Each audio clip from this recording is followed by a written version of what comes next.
Good afternoon, everyone. Welcome to the Recovery Support Services ECHO. My name is Andrea Hebler, and I will be your facilitator for the next hour. Thank you to all of you for being here today. And before we start, of course, we want to remind you that this session is being recorded for later distribution.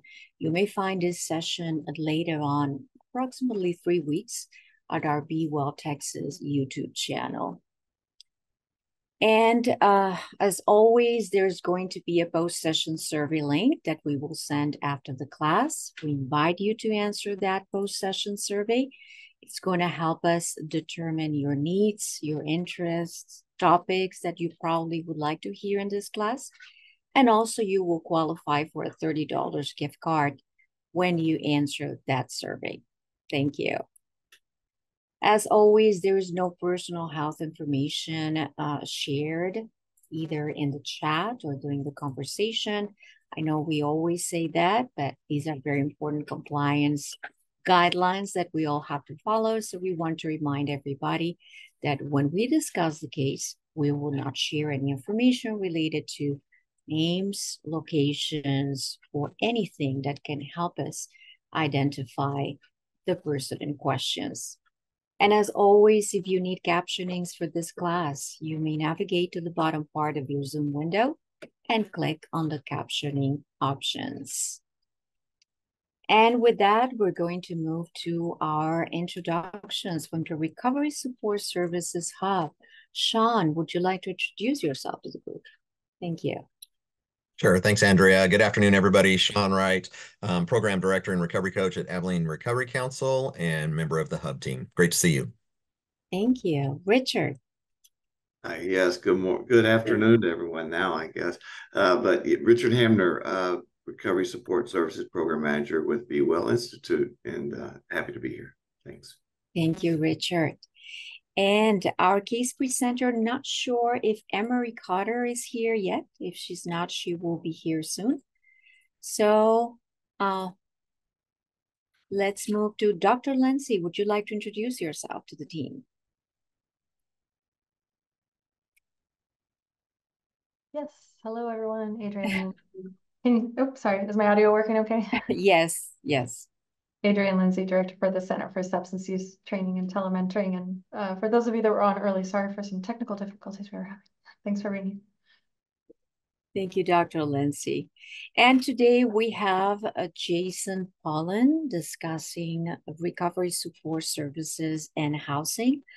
Thank you, Jason, for being here. We're very happy to see you participating again. You're now a stranger to our Recovery Support Services program. You have been with us before.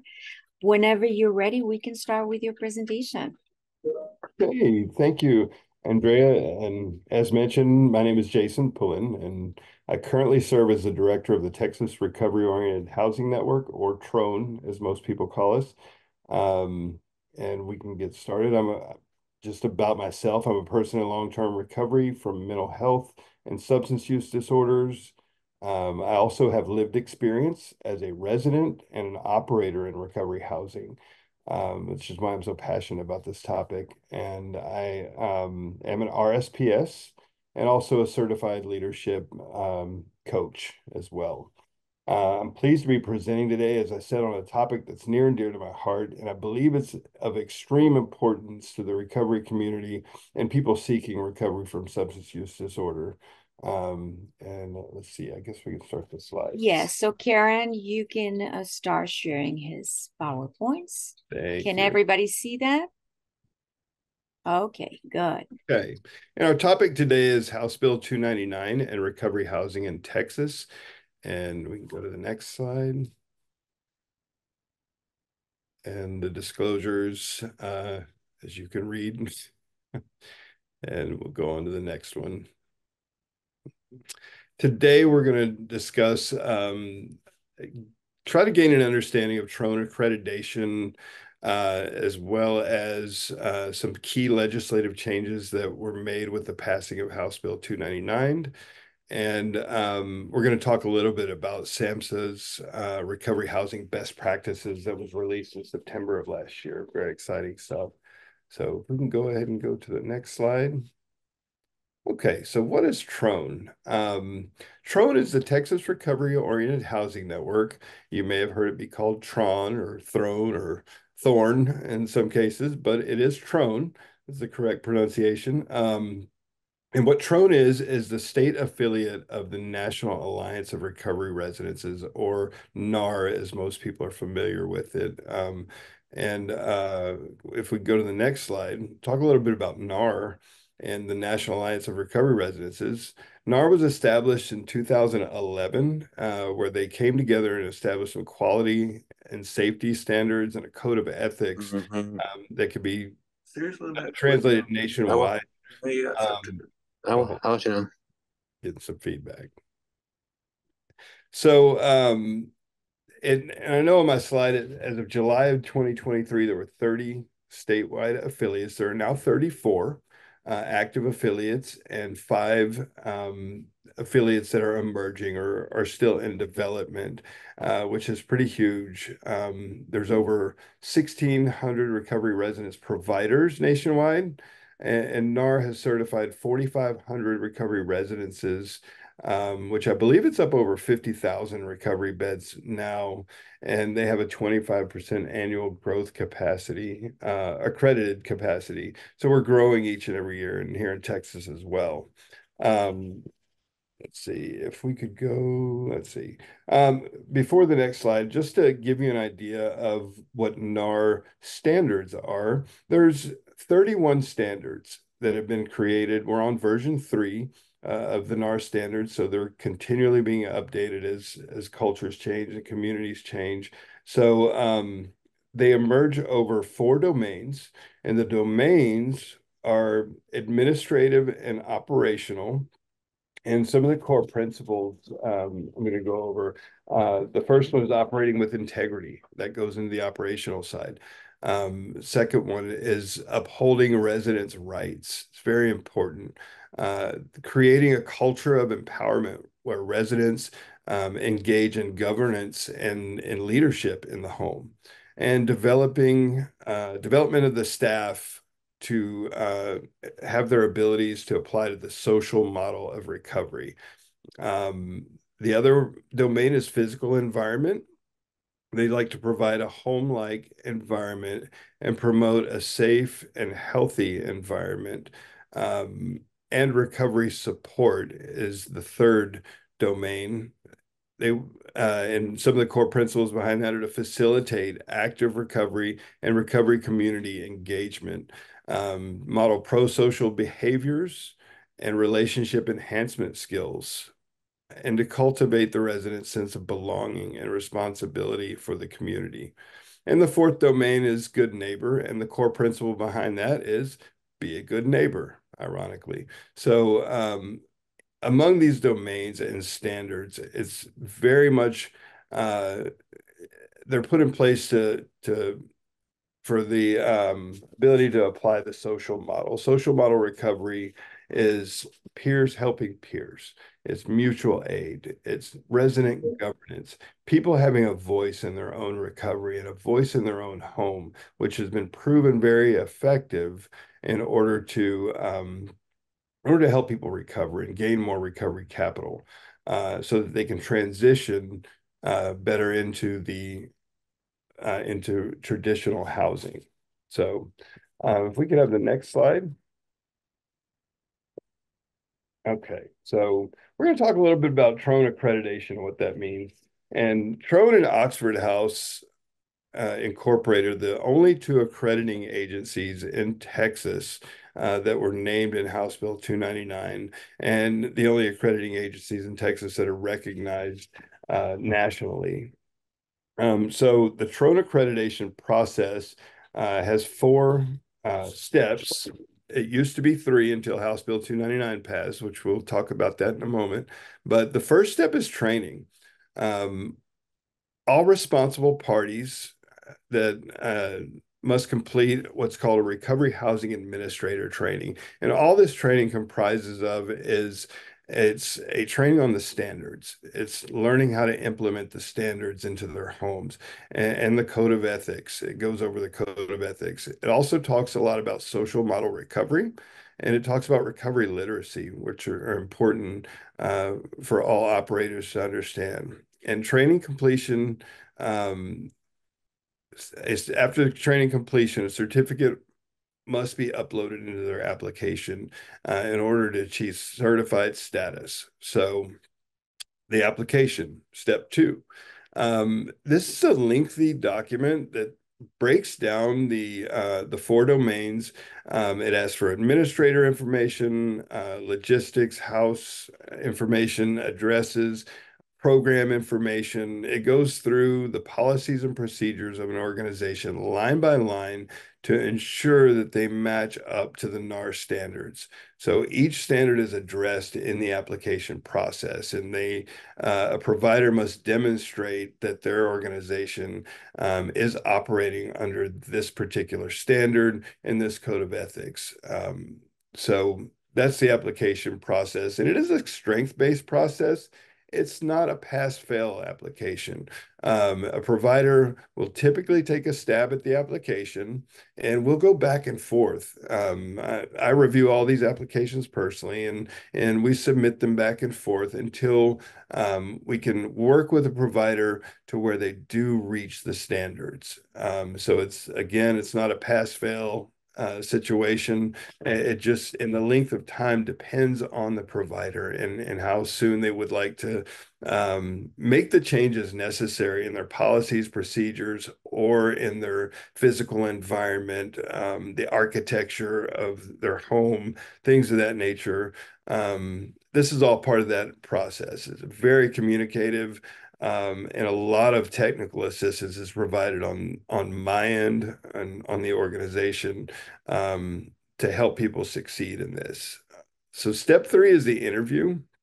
And this is a Zoom interview conducted between TROHN staff and the provider's leadership team. Sometimes it's just the responsible party, but a lot of times they'll have their house managers involved, or they'll have somebody else involved in the operation, involved in the interview process.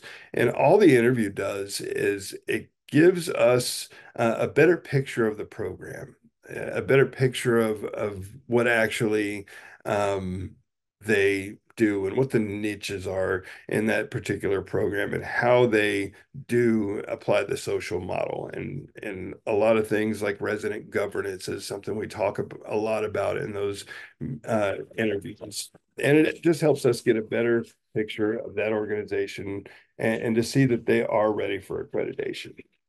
And the final process in the accreditation process is the on-site review. And the on-site review is conducted by a TROHN staff, either myself or we have volunteer reviewers that go out and do these on-site reviews as well. And basically the way it works, I send a cheat sheet. I send them the assessment that we're going to be going over. The provider fills that assessment out. That way there's no surprises on what we'll be looking for. Because again, this is not something that's set up to have people fail. So we send them that self-assessment beforehand, which they complete. And then after that, we come out and audit that self-assessment and verify the quality and safety and some of the health needs are met. We verify things like enough storage space for the residents to be comfortable. There's also a square footage per resident or per bed square footage in each room that needs to be met, as well as food storage. We verify that they have a meeting area where they can all have house meetings. And we also like to make sure that they have a dining area where everyone could eat together, because again, we're really trying to promote community and social model. And we verify also that they have an activity area, somewhere that they can get together, and most folks it's the backyard or could be something of that nature where they can get together for activities. So once that process is completed and they've gone through, we've verified all the health, safety, quality, cultural standards are being met by the on-site review, then they will, after all corrections are made, they get certified. And once they get certified, they get a certificate, which most people proudly display in the home. So that is the accreditation process. And part of being TROHN accredited, one of the things we also provide is a grievance process. We provide a mechanism for their residents to be able to contact TROHN in case they have a grievance with the provider themselves. And this process is again, we're coming from strength-based. It's mainly as a mediation. We come together, we bring everyone to the table in this grievance process, and we try to figure out, if a standard is not being met, if a code of ethics is being violated, things of that nature. And so it's a great process. I know when you hear the word grievance, it has a negative connotation sometimes, but what this process does is, and I like to call it more of a mediation process. We try to mitigate whatever situation is happening in the mind of the resident, because that's typically what the biggest thing is. What you'll find in the NAR standards, the standards and the code of ethics themselves are not meant to protect the provider. They're meant to protect the actual person in recovery, the resident, the one who is receiving the services. So if we can go on to the next slide. So House Bill 299, hot topic. It was signed into law last year, went into effect September of 2023, September 1st, 2023. And so, but how did we get here? This is also called the Voluntary Accreditation Act. Well, as you can see throughout Texas, recovery housing has been misrepresented, miscategorized, and it's caused a lot of stigma in the industry, which has prevented a lot of homes from being effective, and it's also affected the residents of those homes. But with the passage of 299, we've done a few things, and we'll go over those in the next slide. If you go there. So the first thing it did, it defines recovery housing in statute, which is huge because it really puts a definition out there for folks that are wondering. And I've been asked so many times by different organizations, either some of the legislators and other folks and organizations outside of recovery housing or outside of the recovery industry. And so it defines it as a shared living environment that promotes sustained recovery from substance use disorder by integrating residents into the surrounding community and providing a setting that connects residents to support and services promoting sustained recovery from substance use disorders, is centered on peer support, and is free from alcohol and drug use. So that's a long definition, but at least it puts it out there because there are so many definitions of what recovery housing is. And that's one of the reasons that NAR came into existence, was to kind of define what recovery housing is and to have shared nomenclature, because they've been called so many different things throughout the country. You have some regions that call recovery houses halfway houses or three-quarter houses, sober homes, sober living, everything's been out there. But we define it as recovery housing as the industry, and a recovery home is what is defined in this statute. So the second thing it did, it protects TROHN accredited and Oxford House chartered homes from being classified incorrectly. And the reason that's important is because there's a lot of confusion around laws that municipalities, HOAs, and other organizations have come up with, because it is confusing. They have, again, with the nomenclature being, sometimes they're called group homes, sometimes they're called boarding homes. Well, what House Bill 299 did said any home that is accredited or chartered by Oxford House cannot be classified as a boarding home, group home, assisted living, treatment center, halfway house, any of those definitions that have been historically used to sort of zone out recovery homes in certain areas have now been carved out, if you will, from what an accredited, a TROHN accredited or Oxford House chartered home is. So that's a big win. because there are a lot of NIMBY politics, not in my backyard. There's folks that try to carve out recovery homes in out of certain areas. So that was a win for us. So the other thing it does, it protects residents in a couple of different ways. One is it protects people from false or misleading advertising, um, which has been historically a huge problem all over the country and not just in this state, where people will advertise certain success rate or advertise services that they provide, and somehow in order to mislead the residents into choosing that facility when it's not actually true. And some folks have even gone as far as to claim that they are accredited um, by NAR or TROHN. And so what this bill did is it made that illegal. And it also made patient brokering illegal. Patient brokering has been a big problem.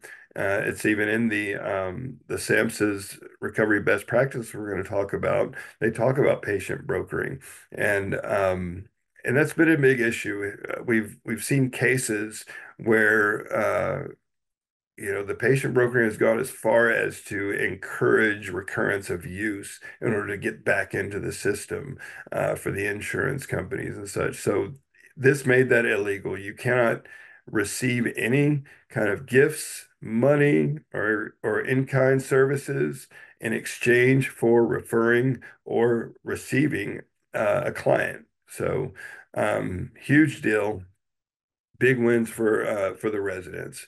So one of the other things that involves, it requires TROHN accredited homes to list a responsible party. That's one thing that people were running into, is that they had no responsible party associated with the recovery home, which just led to a lot of bad practices, and it led to a lot of shady stuff. So what they do require now is, if you're a TROHN accredited home, you must list a responsible party, as well as notify TROHN within 30 business days if that responsible party is removed or transitions to another responsible party, which in essence requires another instance of training that responsible party will have to go through based on House Bill 299, because that is one thing that they did put in there. They required the next thing, the recovery housing administrator training for the responsible parties. And we already talked about the training as part of the accreditation process. So if we can go to the next slide. And this is the big one. Effective September 1st of 2025, will be funding restrictions. So the funding restrictions mean that if a home is not Oxford House chartered or TROHN accredited, it can receive no state funding as of September 1st, 2025. And what they're trying to accomplish is to encourage more providers to become certified. Certification is the gold standard of quality and safety, as we talked about, as well as culture and some of the other things. So it's an evidence-based practice, and it is, again, it is part of the recovery housing best practice issued by SAMHSA. So that was included in the bill, and it did go into effect. So if we go to the next slide. All right. So I'm just going to run through these real quick. This was a huge win for recovery housing when they released these best practices. But the first one's be recovery centered. Second one's promote person-centered, individualized, and strength-based approaches. 3 is incorporate the principles of the social model approach. 4 is to promote equity, ensure cultural competence. 5 is to ensure quality, integrity, resident safety, and reject patient brokering. 6 is integrate co-occurring and trauma-informed approaches. 7 is to establish a clear operational definition. 8 is to establish share written policies, procedures, and resident expectations. And 9 is the importance of certification. 10 is to promote the use of evidence-based practices, and 11 is to evaluate program effectiveness. Now I'm going to run through a couple of these. The first one is be recovery centered. And SAMHSA agrees that recovery housing is involved in all four dimensions of recovery. The health, it provides a healthy environment for folks that are just coming newly in recovery. It allows better medical treatment or resources in order to maintain health. And home, obviously, it provides a structured living environment. And I know for me, when I came into recovery, that was one of the things that was a big anxiety trigger. And they find that people that have a stable and safe home tend to get have better outcomes.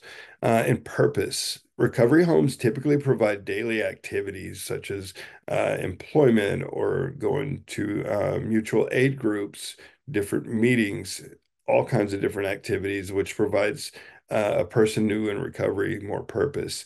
And again, the community, not necessarily just the community in the home, but typical recovery homes try to engage with the recovery community and other aspects of the community. So that's a big one. And I'll go over number three. It does talk about incorporating the social model approach, which is consistent with the NAR standards as we've gone over. And there's another thing there's a term that we use in the industry. It's called prosumer. And a prosumer is a provider and a consumer.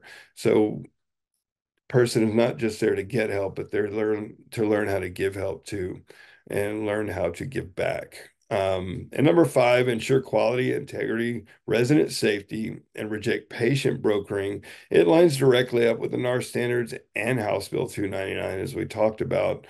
And number nine, my favorite, the importance of certification. And in the actual document, which you can find on SAMHSA's website, it directly names NAR and Oxford House as the two accrediting bodies that are recognized nationwide. And it talks about the different reasons for becoming accredited. The benefits of accreditation is just to prove to the world that you care the extra amount to go for the gold standard and to operate with an increasing that level. So just in recap, we talked about the TROHN, what is TROHN and the accreditation process and how that affects the House Bill 299, and also discussed SAMHSA's best practices. So that's all from my part, and we'll open it up for Q&A now, I believe.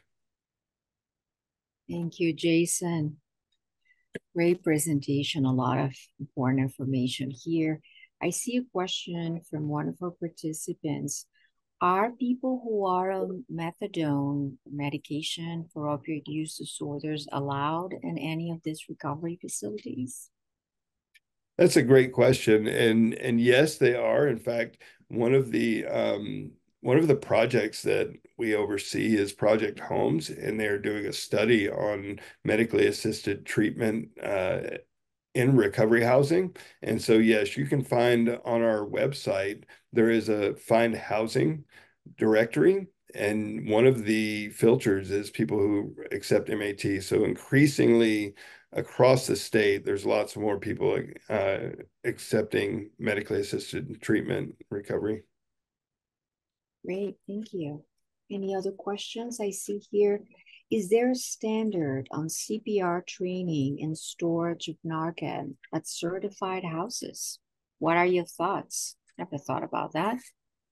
There is not currently a standard that requires CPR training in the accredited homes at this point. So that's something to look forward to potentially, but currently there is not any required medical training, CPR, rescue, or otherwise. Right. Let's see. Any other questions, comments? If someone is raising their hands and I don't see them, please let me know. I see someone raise his hands here. Yeah, Andrea, sorry, Jordan. Had an additional follow-up question. One being with the credentialing in this legislation, so it doesn't require licensed homes to accept individuals on medication. Right. It's not a requirement for folks to accept people. That's not one of the NAR standards as far as a requirement. It's a good practice, or at least to provide reasonable accommodation that would protect a provider. Because you can get into some fair housing and ADA stuff with that as well. Yeah. And then with the restrictions around unlicensed homes not being able to accept state funding, are there potential like loopholes? So for example, Pennsylvania passed their own recovery house licensing legislation a couple years ago, and one of the loopholes is facilities that accept state funding, like Medicaid, for example, they cannot directly refer individuals to unlicensed homes, but individuals can request an unlicensed home. Yes, and just to be clear, the funding requirement is not based on referrals. It's basically saying the homes themselves cannot receive any funding. So we don't have the referral restriction as some states do, because I know in several states, Ohio and Florida and I guess Pennsylvania as well, they do have a referral restriction.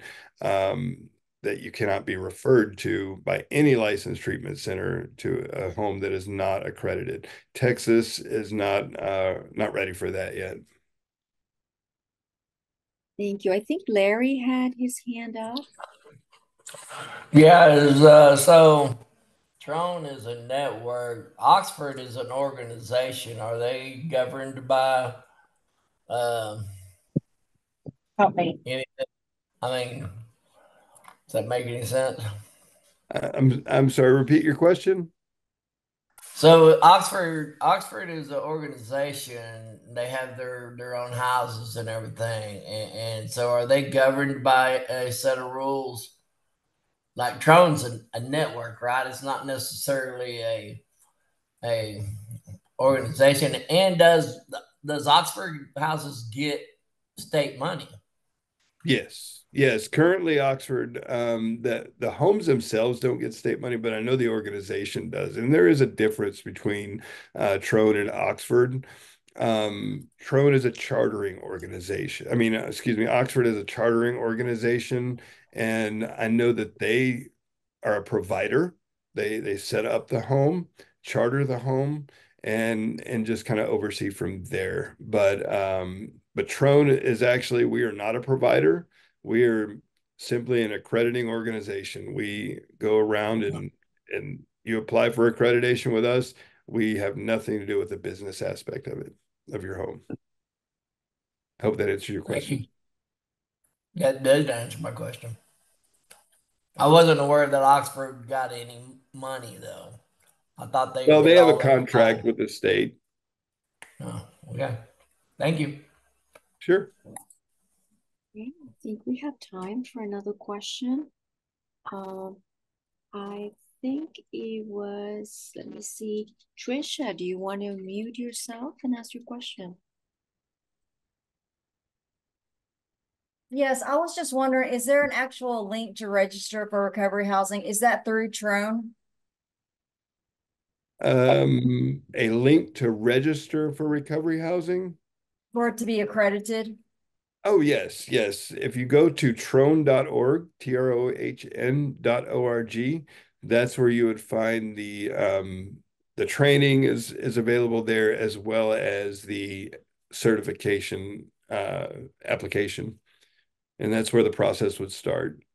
You'd start with the application and the training, and then go from there. And we would work directly with the person at that point to get them accredited. Okay, thank you. Sure. Thank you.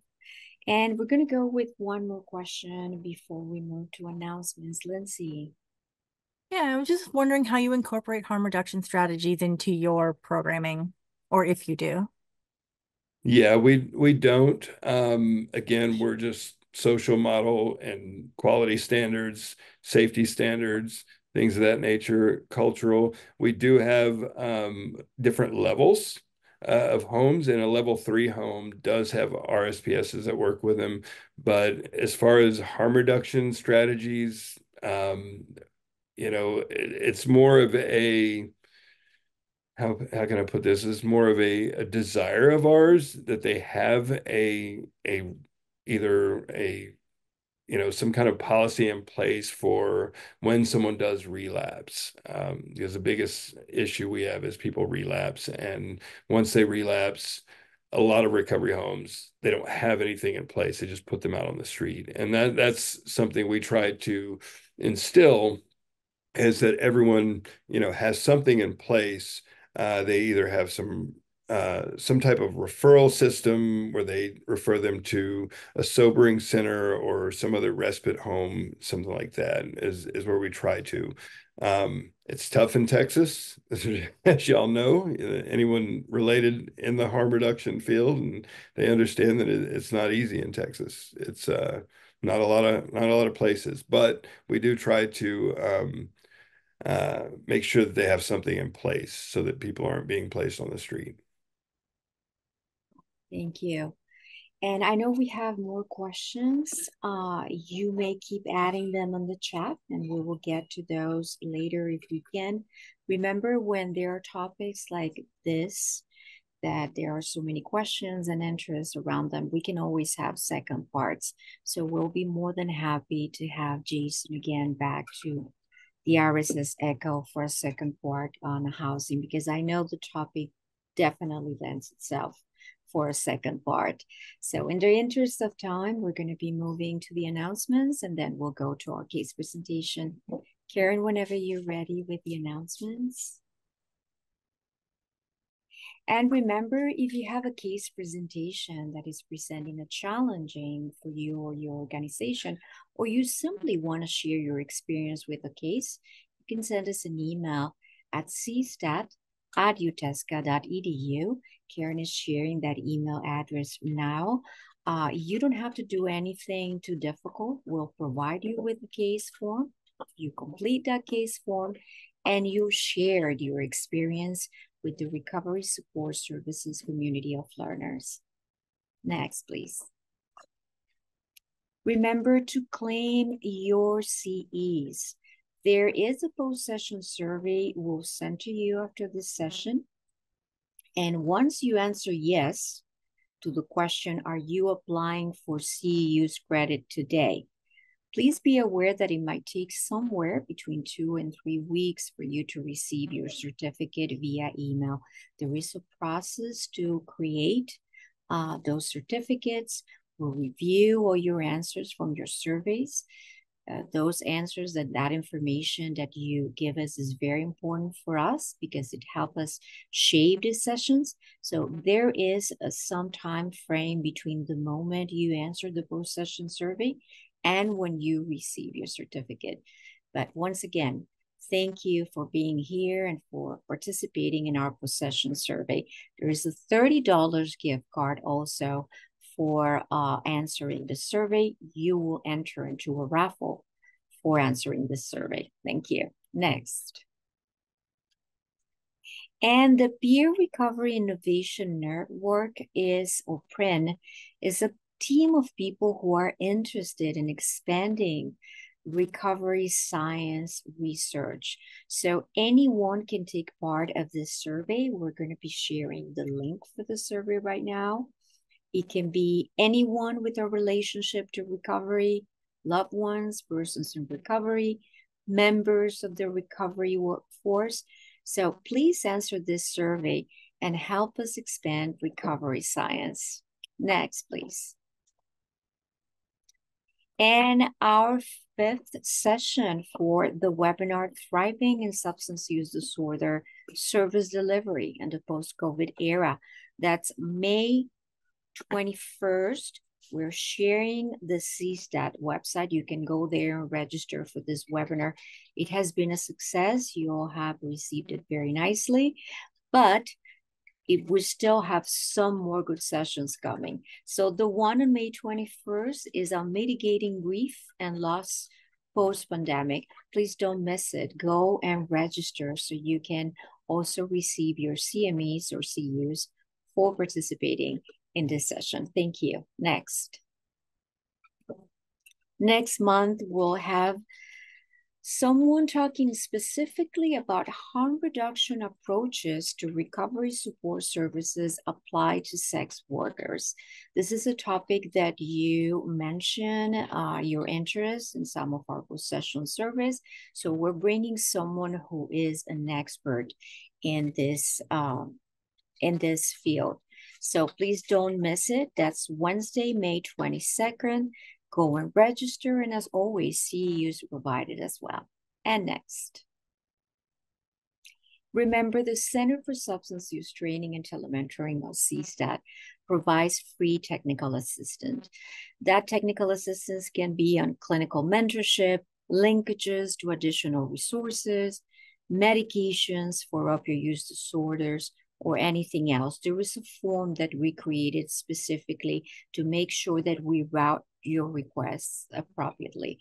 So just go to the CSTAT website, complete that form, and remember, we're here to help. Thank you. And now we're going to be moving to our case presentation. Emery, thank you for being here today. Whenever you're ready, we can share your case presentation and you can briefly walk us through this case. Thank you. Okay, so my name is Emery Klein, and I am a recovery support peer specialist here in Wichita Falls. The case that I am presenting is one that I've been working on for quite a while now. I had this participant come in to do our outpatient program here at Helen Farabee. They requested to have recovery support services, so I got them signed up, and she is currently going through a battle with 2Engage and CPS. Her daughter has not been in the home with her in quite some time. The CPS case has been going on for 3 years. She has been in recovery since 2022, and it's just been difficult. So the ultimate goal that we have right now is to get her daughter home. We did have a couple of little bumps in the road. I've been going to court with her. She has struggles with her own mental health, and as well as her daughter does as well. She is trying her hardest to get her daughter to understand what needs to be done in order for her to come home. She does put up a fight. We are in the process of trying to get her into somewhere that is closer, or we were in process. We actually have some resources where we had them going to family counseling, as well as individual counseling, which has been helping them tremendously. I will say we did get good news yesterday regarding this case. The child has actually been returned closer to home, but is still not in the home. And of course, the ex-husband and everything is not active in parenting this child. So there are quite a bit of obstacles, as well as, or as far as the daughter, but she does have a son that is now living with her. So they're all trying to incorporate their mental health and their well-being to provide a good place for her to come home to. The one thing that I was going to, I don't want to say ask or mention, is we've discussed resources and stuff for them to do. Like the family sessions, the mental health, going and just doing things together as a family, which is kind of hard with the daughter being in a treatment center. There are things that I don't know if it's going to be an option for them to do once the daughter is returned home, or to get the daughter returned home. And that's why I wanted to present this case, was to see if there was anything where I could get some ideas or anything from you guys to better help me help her. Thank you, Emery.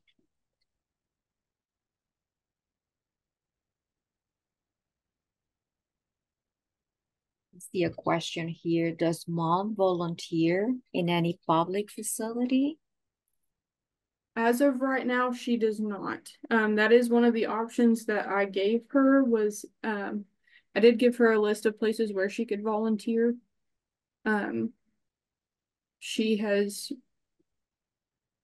She's looking more of what her and her son can do.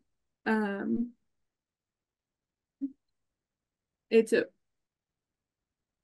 don't want to say it's making it a difficult process, but they're wanting to do things together so that way they learn how to work together.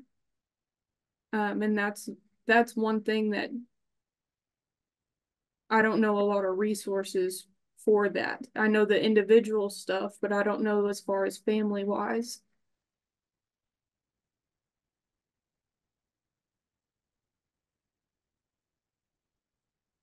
Any questions, comments?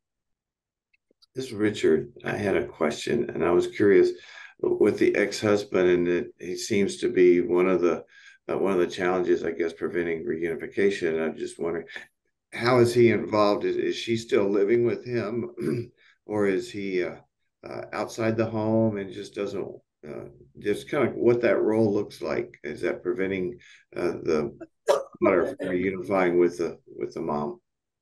Yes. So with the CPS and 2Engage cases, they have the family service plan that they have to follow. The ex-husband is not involved. He was showing up to the court sessions and everything and was doing a couple of things that were asked, but now is refusing drug tests and to even be actively involved in the treatment process. So that's also another thing that is really putting a hold on everything, because he is no longer in the home and will not be in the home with their daughter, but he's not willing to do anything to help the case, but he wants a relationship with his daughter. So it's putting a hold on things, and that's why the case has actually gone on for so long, because he's just being non-compliant and will not help in any way. Just for clarification, if it's possible, if it can be answered, when you say that he's not compliant, what are you referring to? As far as doing like the drug screens, doing the family counseling and the individual counseling and the substance abuse treatment. I see. Lindsay, do you want to say something? Yeah, it looks like in that area they have and I've used the services here in Austin, but it's a program called Starry, which has a lot of family resources and a lot of it got counseling, but it has events and stuff too usually. And I can drop the website in the chat. Yes, yes, please. Yes, definitely. And I see also someone here who says, I'm not sure what area you're in, but NAMI provides family counseling as well as family activities. And they do a lot of activities to help families rebuild. And Lindsay just dropped the link. It's another resource. Anybody else? Any questions, comments?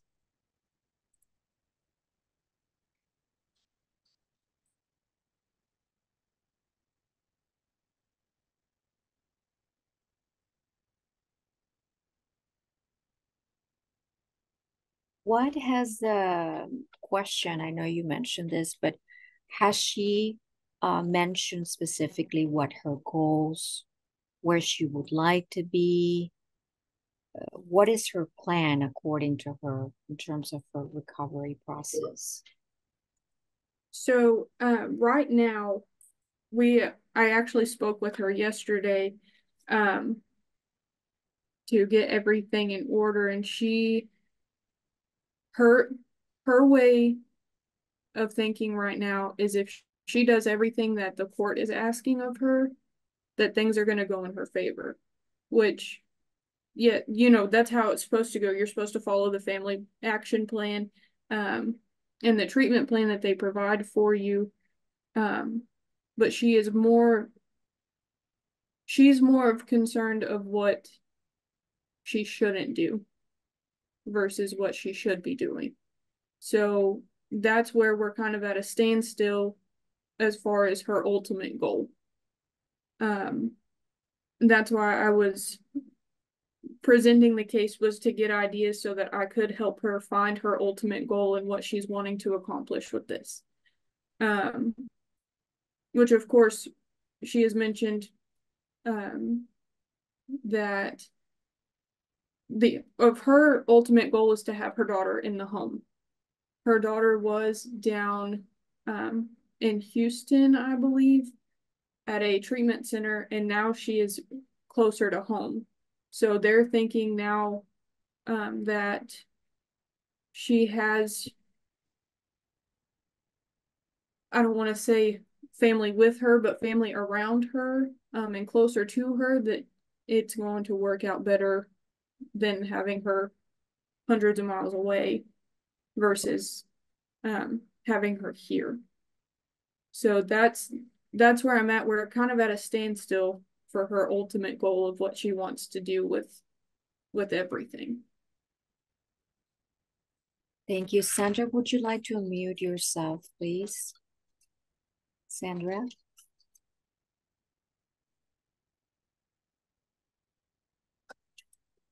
Yeah, oh, she says I don't have a mic. Sorry about that.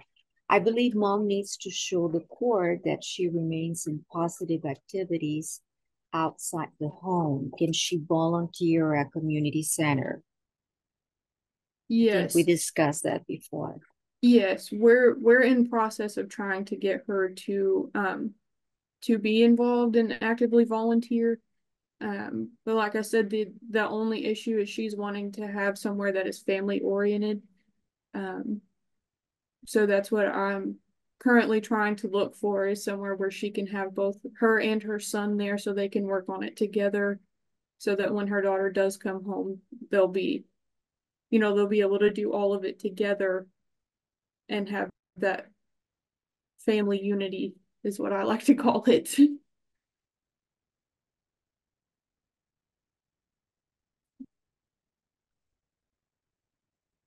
Lindsay says United Way is a family-oriented organization as well. Okay. Other options, suggestions for a case presenter today from the community. It's related to CPS, so I'm sure that some of your clients have been in similar situations. Trisha? Hi, Emery. I had a similar case to yours just recently, and I was seeking for some of the same answers to provide support for my peer. And so what I ended up doing, which helped a lot, is I had a group session with a TA call with Amelia Reed. And she has a lot of experience in navigating that CPS system. In addition, we have a transitional home here in Abilene called New Beginnings Big Country. And I can give you that contact information. We have that entity, that nonprofit, has a success of like 6 to 10 women that have gained custody of their children back, and they, under certain circumstances, they are allowed to live there with their child, and the volunteers and the founder will help them navigate the system, go to court with them. I don't know if she wants to be in Taylor County, but it's an option for sure. But another Yes. thing I'm doing is peers that want to express how they feel about the navigation of CPS, starting a support group. We don't process what's actually happening because that's out of the scope of my practice, but it is going to be an area and a space where, a safe space where they can share with one another how to navigate the system, the things that they need in order to hopefully gain success in the court system. Because one of the things that Amelia said, she gave me some great tips, is that one, I wrote a support letter to the court, which Sean had requested also. But we also talk about things like keeping good note taking, you know, some of those tips and tricks, so that when they do go to the court, they'll know what to expect. They have evidence of what they have done, all their certifications. We start a file folder for those participants that are experiencing this situation, so that they have everything all together. So we help them organize, so that they can be their best possible self when they get to court. And the other thing is that I'm starting to do with 3 of my peers is doing a little coaching on what it's going to be like to be on that stand, because the questions come from so many, you know, from the DA, from the child advocate, from their own attorney. And I found when I was sitting there listening to my peers on the stand, they became flustered because, yes, at court, obviously it's scary, right? Like your life is on the line, your family's on the line. So some of those things like that, the process group that I'm about to start is going to go through some of that and do some of those trials and testimonies to figure out how they can best represent themselves on that stand. But I'll put my contact information in the chat. Yes, please, because that, a lot of that stuff is really what I'm looking for. So I appreciate it. Thank you. Thank you for sharing that, Lindsay. Yeah, so I'll also drop in the chat the community resource coordination groups. They're run through the state, so they are in every area. Also, that I think one of the really important things with CPS, because I've dealt with them a lot, is, you know, you said that her goal is to get her daughter back. Have you been able to like separate that into smaller little goals that are a little more achievable and timely, right? So like, you know, it's something that she can accomplish to make her feel better. Kind of get that. Yeah. Yes. So we've gone through and made I don't want to call them lists, but we've made little notes here and there of where she sets a goal for herself for that week. And once she completes that goal, that's something else that she can check off of her list. And that's something that we have worked on.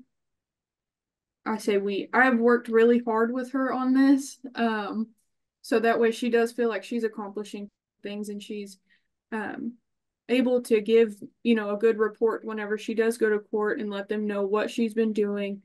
Well, not only to court, but to the CPS caseworker as well. She's actually doing really well. It's just getting that ultimate goal in place. Thank you, Emery. Sean, your lead expert today, could you give us a little summary of the case and some suggestions, considering some very nice resources that were shared in the chat as well? Yeah, absolutely. So started off with a great overview and presentation for TROHN and NAR, and so we certainly appreciate Jason's insight and wisdom in those regards.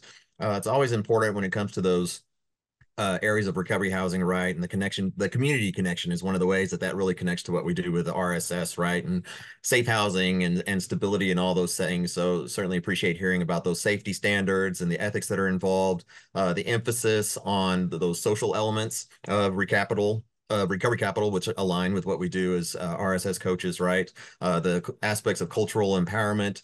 Some other things that really resonated with me was when he mentioned, you know, the the importance and the value placed on that sense of belonging, such a big part of good, healthy, positive recovery capital. And then also just learning to be good neighbors, right? And what does that look like existing, whether it's the community at large or just kind of finding our niche in the community, or even just kind of that innermost tribe, right? Like everyone needs that sense of belonging. So what does that look like, and what does that look like in being a good neighbor?